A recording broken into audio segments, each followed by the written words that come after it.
आज हम आपको पढ़ा रहे हैं आपका पाठ 7, जो कि आपकी हिंदी की पुस्तक, हिंदी की बुक में से बसंत में से लिया गया है। ये जो है एक एकांकी है जिसे विजय तेंदुलकर जी ने लिखा है। एकांकी का मतलब नाटक।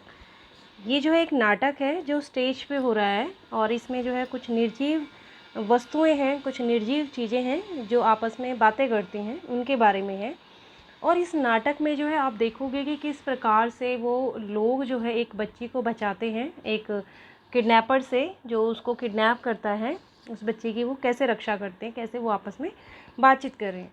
पहले हम इसके पात्रों को जान लेते हैं। इसमें जो है एक बिजली का खंभा, एक पेड़, लेटर बॉक्स, कौवा, नाचने वाली लड़की और आदमी, जिसमें से लेटर बॉक्स भी जो है एक निर्जीव वस्तु है और पेड़ भी एक निर्जीव वस्तु है। लेटर बॉक्स, बिजली का खंभा भी एक निर्जीव वस्तु है। कौवा है जो बोल नहीं सकता, सजीव है लेकिन वो बोल नहीं सकता। नाचने वाली है, मतलब पोस्टर एक बना हुआ है, वो नाचने वाली का है। एक लड़की है और एक आदमी है। स्टेज पे ये सारी चीज़ें, एक सड़क का दृश्य बताया गया है। एक सड़क है और उस सड़क में जो है बिजली का खंभा, एक पेड़, एक लेटर बॉक्स है वहाँ पर, और वहीं पे दीवार पे एक पोस्टर लगा हुआ है एक नाचने वाली का। और वो जो है आपस में बातें करते हैं। वो लोग दिन में नहीं बोलते हैं लेकिन रात को वो लोग जो है आपस में बातें करते हैं। यहाँ पर जो है सबसे पहले शुरुआत होती है खम्बे से और पेड़ से। वो दोनों जो है रात को बातें कर रहे होते हैं, आपस में बातें करते हैं, बातें करते हुए अपना समय जो है व्यतीत कर रहे होते हैं। आप देखोगे कि इसमें सारी जो चीज़ें हैं, सारी जो वस्तुएं हैं वो निर्जीव हैं, लेकिन उनको सजीव दिखाया गया है। सजीव कैसे दिखाया गया है? क्योंकि उनको बात करते हुए दिखाया गया है, तो इसलिए वो सजीव हैं। आप उनके व्यवहार को देखोगे, आप उनके बिहेवियर को जब देखोगे तो आपको लगेगा कि ये तो बातें कर रहे हैं, तो सजीव हैं। लेकिन वो एक नाटक है, इसलिए आपको उनके माध्यम से, यानी कि उन निर्जीव वस्तुओं के माध्यम से आपको कुछ बताया गया है कि आप क्या कर सकते हो, क्या नहीं कर सकते हो, अच्छी और बुरी चीज़ें। ठीक है, तो ये दिखाया गया यहाँ पे कि वो जो वस्तुएं हैं, जो निर्जीव वस्तु, उनमें भी जो है मनुष्य जैसे गुण हैं, यानी कि उनमें भी ममता है, दया है, करुणा है। ठीक है, जो जितने भी इसमें पात्र हैं इस नाटक में, सभी जो है निर्जीव हैं। ज़्यादातर पात्र निर्जीव हैं लेकिन उन्हें सजीव बताया गया है, और सजीव के कारण ही उनमें दया और करुणा की भावना दिखाई गई है कि किस प्रकार से उनके अंदर दया है। ठीक है, जो एक कौवा भी है, वो कौवा बोलता नहीं है लेकिन फिर भी वो सजीव है और उस पेड़ पर रहता है। ठीक है, तो ये सभी लोग जो है स्टेज पर, वहाँ पे एक पेड़, खंबा, कौवा, एक नाचने वाली का पोस्टर दीवार पे लगा हुआ है, लेटर बॉक्स है, और ये सब लोग जो है वहाँ पे खड़े हैं, मतलब उनको खड़े दिखाया गया है। शुरुआत होती है हमारे नाटक की खंबे से और पेड़ से। खंबा और पेड़ आपस में बातें कर रहे होते हैं। खंबा, ठंडी ठंडी हवा चल रही है, रात का समय है, बहुत ठंडी हवा चल रही है। तो खंबा कहता है पेड़ से कि अरे भाई, कितनी ठंडी ठंडी हवा चल रही है। अगर मैं सजीव होता, अगर कोई मेरी जगह कोई मनुष्य होता, तो वो तो इस ठंड के कारण मर ही जाता। वो तो अच्छा हुआ कि मैं लोहे का बना हुआ हूँ, क्योंकि बिजली का खंबा लोहे का बना होता है।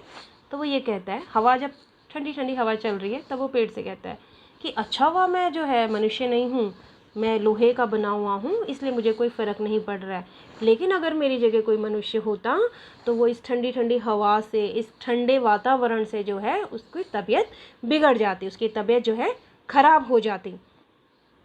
तब जो है उसको पेड़ कहता है कि हाँ भाई, तुम बात तो सही बोल रहे हो कि अगर जो है कोई मनुष्य होता तो उसको तो सच में उसकी तबीयत ख़राब हो जाती, वो तो बीमार ही पड़ जाता। लेकिन अच्छा हुआ हम जो है मनुष्य नहीं हैं। पेड़ कहता है, हाँ भाई, मैं भी जो है अपने पत्तों से, अपने पत्तों के द्वारा जो है अपने शरीर को ढक लेता हूँ, उनको बनाकर, कि वो एक उनको कपड़ा बनाकर जो है उन पत्तों से मैं अपने शरीर को ढक लेता हूँ, जिसके कारण मुझे ठंड नहीं लगती है। तब खंबा कहता है कि हाँ भाई, तुम बिल्कुल सही बात कह रही हो। कभी कभी तो मेरा मन करता है कि इस बल्ब को निकाल कर फेंक दूँ, तोड़ दूँ और यहाँ से कहीं दूर भाग जाऊँ, लेकिन क्या करूँ, मैं तो जा ही नहीं सकता हूँ।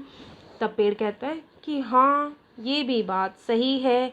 और बादल जो है, बिजली, बादलों में जो है बिजली कड़कड़ कड़कड़ कर रही है, बिजली चमकने लग गई है। इस तरीके से वो दोनों बातें करते हैं और उन दोनों को अपनी पुरानी बातें याद आती हैं कि कैसे उनमें दोस्ती हुई। पेड़ उसे कहता है कि भाई मैं तो तुमसे भी पहले का हूँ यहाँ पर, तुम तो अभी आए हो कुछ दिन पहले ही, लेकिन मेरा तो जन्म भी यहीं पे हुआ है, यहाँ पे उस समय कुछ भी नहीं था, लेकिन आज देखो मेरे सामने सामने सारी चीज़ें बन गई हैं, यहाँ पर जो है सब कुछ बन गया है। तब खम्बा कहता है हाँ बात तो सही कह रहे हो। जब खम्बा लगाया गया था वहाँ पे तो वो बहुत अकड़ू टाइप का था, बहुत लंबा था पेड़ से और बहुत अकड़ू था। वो पेड़ से कोई बात भी नहीं करता था। पेड़ उससे कई बार कोशिश करता था बात करने की, लेकिन वो उससे जो है कोई भी बात नहीं करता था। तब क्या होता है, जब उससे बात ही नहीं करता था तो वो सोचता है, फिर एक दिन जो है बहुत तेज़ बारिश आती है, बहुत तेज़ बारिश आती है, आंधी तूफान चलते हैं, बिजली कड़कती है और उस बारिश बहुत तेज़ चल रही होती है। तो उस बारिश के कारण जो है बिजली का खंभा जो है पेड़ के ऊपर आके गिर जाता है और पेड़ जो है उसको बचा लेता है। जैसे ही खंभा पेड़ के ऊपर गिरता है पेड़ उसे पकड़ लेता है और गिरने नहीं देता है और उसकी जान बचा लेता है। तब जो है उस दिन से पेड़ में और खंभे में दोस्ती हो जाती है और दोनों अच्छे दोस्त बन जाते हैं और उस दिन से रोज़ बातें करने लग जाते हैं। वो लोग ये बातें ही कर रहे होते इतनी देर में जो है लेटर बॉक्स, अब लेटर बॉक्स आपको पता है ना क्या होता है, जिसमें हम चिट्ठी डालते हैं। आजकल तो लेटर बॉक्स का कम यूज़ होता है, लेकिन जब छोटे होते थे, आपके पेरेंट्स या हम लोग छोटे होते थे, तो पहले के लोग क्या करते थे, चिट्ठी लिखते थे, उसमें एड्रेस लिख के जो है लेटर बॉक्स के अंदर डाल देते थे और तब वहाँ से वो चिट्ठी दूसरे शहर में पहुँच जाती थी। तो लेटर बॉक्स इस तरीके का होता था, देखो रेड कलर का होता है, उसमें जो है लाल रंग की पुताई की होती है, वाइट वॉश होती है, लाल रंग की होती है। तो उसके मुंह के अंदर जो है हम चिट्ठी लिख के लोग डाल देते थे। लेकिन आजकल आपने देखा होगा कि अब लेटर बॉक्स का कम इस्तेमाल होता है, अब तो जो है लोग फ़ोन में ही मैसेज भेजने लग जाते हैं। ठीक है, तो चलो कहानी पे आते हैं। फिर जो है लेटर बॉक्स आता है वहाँ पे दोहे गाते हुए, गाना गुनगुनाते हुए। दोहे आपको पता ही है, आपने सूरदास जी के, कबीरदास जी के दोहे पढ़े होंगे, सुने भी होंगे।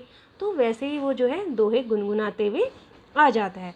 तभी जो है पेड़ में से कौवा चिल्लाता है, अरे ये कौन बोल रहा है, किसकी आवाज़ आ रही है जो इतना बेसुरा गा रहा है। तब लेटर बॉक्स कहता है, अरे मैं हूँ, तुम्हें क्या दिक्कत हो रही है, मैं गा रहा हूँ, क्या तुमने कभी गाना नहीं सुना। तब कौवा कहता है, मैंने गाना तो सुना है, लेकिन इतना बेसुरा कौन गाता है। वो लोग जो है इस तरीके की बातें करते हैं।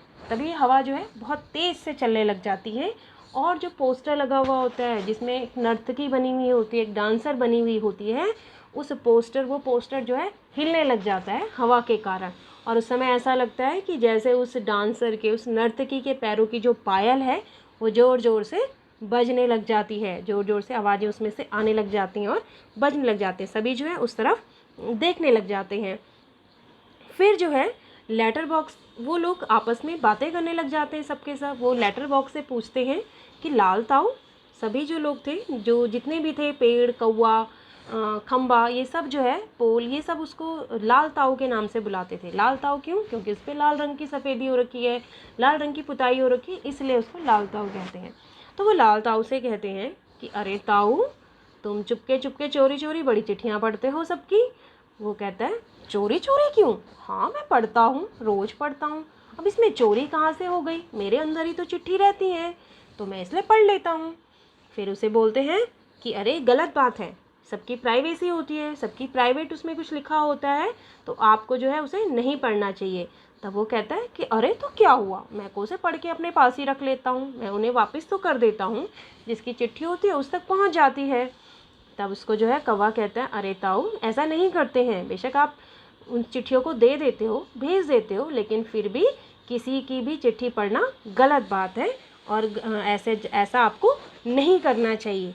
तभी वो लोग देखते हैं कि वहाँ से एक आदमी जो है एक बच्ची को उठाते हुए आ रहा है और ज़ोर ज़ोर से चिल्ला रहा है और चिल्लाते चिल्लाते कह रहा है कि मैं तो बच्चों को उठाने वाला हूँ और आज मैं इस बच्ची को उठा कर लेके आया हूँ और मुझे इसके अलावा कोई दूसरा काम नहीं आता, यानी कि मुझे बच्चों को उठाने के अलावा कोई दूसरा काम नहीं आता है, मैं तो केवल बच्चों को ही उठाता हूँ। और वो देखते हैं सारे के सारे उसकी तरफ मुड़ के कि आवाज़ कहाँ से आ रही है, वो सब उस आदमी को देखने लग जाते हैं चुप होकर।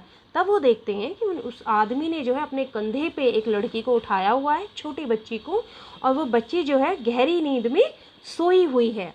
और वो आदमी जो है आगे आगे जोर जोर से भागा चला आ रहा है और वो पेड़ के पास आकर रुक जाता है। जैसे ही वो पेड़ के पास आता है तो वो इधर उधर देखने लग जाता है कि कोई उसे देख तो नहीं रहा है। वो देखता है कि कोई भी उसे नहीं देख रहा है। तब जो है वो उस बच्ची को चुपके से उस पेड़ की ओट में रख देता है, यानी कि उस पेड़ के नीचे रख देता है और इधर उधर देखने लग जाता है और कहता है, अरे मेरे तो पेट में चूहे कूद रहे हैं, मुझे तो बहुत तेज भूख लगी है। और वो उस बच्ची को कहता है, मैं इसको यहीं पे छोड़ के फटाफट से खाना खा के आ जाता हूँ।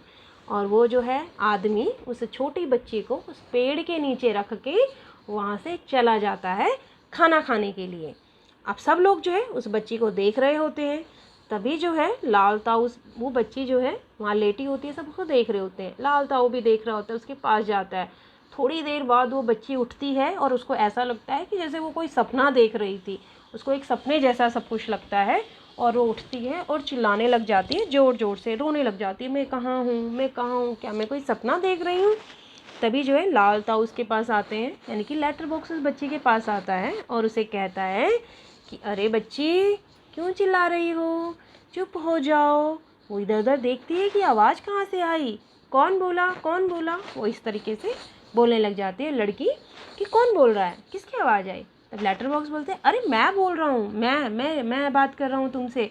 तो वो कहती है, तुम बात भी करते हो। तब वो कहता है, क्यों, मेरा मुंह नहीं है क्या, मैं बात नहीं कर सकता।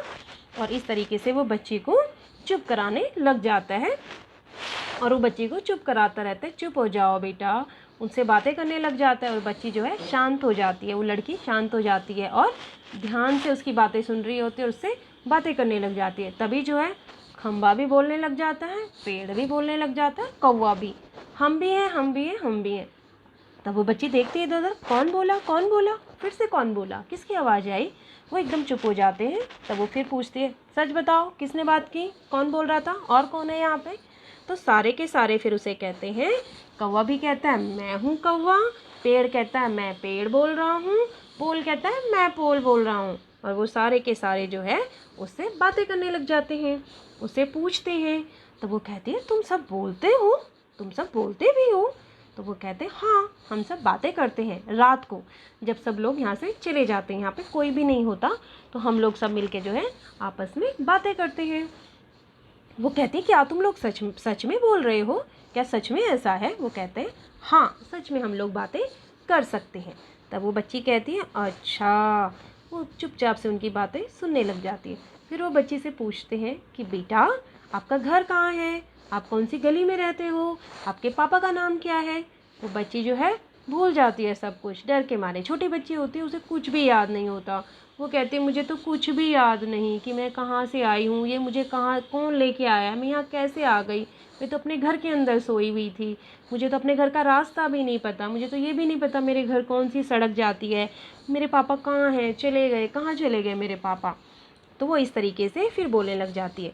तो फिर जो है वो सारे उसे कहते हैं, अच्छा चिंता मत करो, तुम निराश मत हो, हम जो है तुम्हें ढूंढ लेंगे और तुम्हें बचा भी लेंगे, हम तुम्हारे पापा को जो ढूंढ लेंगे और तुम्हें उस आदमी से बचा भी लेंगे। वो कहती है, हाँ मुझे बचा लो, मेरी रक्षा करो। वो कहते हैं, ठीक है तुम घबराओ मत। तो वो सब लोग जो है आपस में बातें करते कि हम जो है इस बच्ची को आज बचा कर रहेंगे, चाहे कुछ भी हो जाए। वो कहते हैं, सब आपस में इस बारे में जो है विचार करने लग जाते हैं कि कैसे इस बच्ची को बचाया जाए। हर कोई अपना अपना तरीका बताता है, लेकिन वो क्या करे, बेचारे निर्जीव होते हैं, कर भी क्या सकते हैं। तो वो कहते हैं, फिर भी वो सोचते रहते हैं कि नहीं, हम तो इस छोटी बच्ची को बचा कर रहेंगे, कितनी प्यारी बच्ची है, कितनी अच्छी अच्छी बातें करती है, इस तरीके से। वो कहते हैं ठीक है। जैसे ही वो देखते हैं दूर से कि आदमी आने लग गया है, उस बच्ची को कहते हैं, बच्ची पेड़ के पीछे छुप जाओ, इसको दिखाई मत देना। और वो जो छोटी बच्ची होती है वो पेड़ के पीछे छुप जाती है। और सभी लोग क्या करते हैं, जैसे ही वो आदमी वहाँ पर आता है और सब के सब जो है अपना आपा खो देते हैं और पेड़ जो है हिलने लग जाता है ज़ोर ज़ोर से, खंबा भी, पेड़ भी, लेटर बॉक्स भी, कौवा काऊ काऊ ज़ोर से चिल्लाने लग जाता है।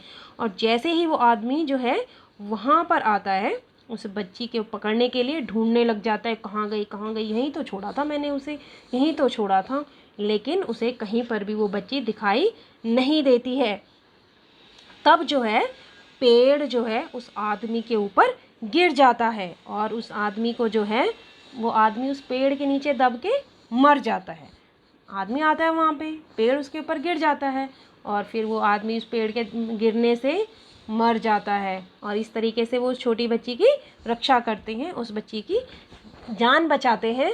और जो है तब जो है लेटर बॉक्स बोलता है अगले दिन बोलता है वो कि अरे कोई है, किसी को इस बच्ची के पापा का पता है, तो अगर किसी को पता हो तो उन्हें बता देना कि उनकी प्यारी बच्ची जो है यहाँ पर है, हमने उसे बचा लिया है, अब जो है उसको यहाँ से आकर लेकर चले जाएं। तो आपने देखा कि इस कहानी में किस तरीके से कुछ निर्जीव वस्तुओं ने जो है उसकी बच्ची की रक्षा करी।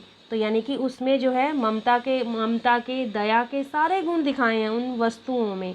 और इसी के साथ में लेटर बॉक्स चिल्लाता रहता है कि अगर किसी को इस बच्ची के पापा का पता चले तो बता देना कि बच्ची यहाँ पर है और सुरक्षित है, उसको यहाँ से ले जाएं। इसी के साथ ये कहानी ख़त्म हो जाती है।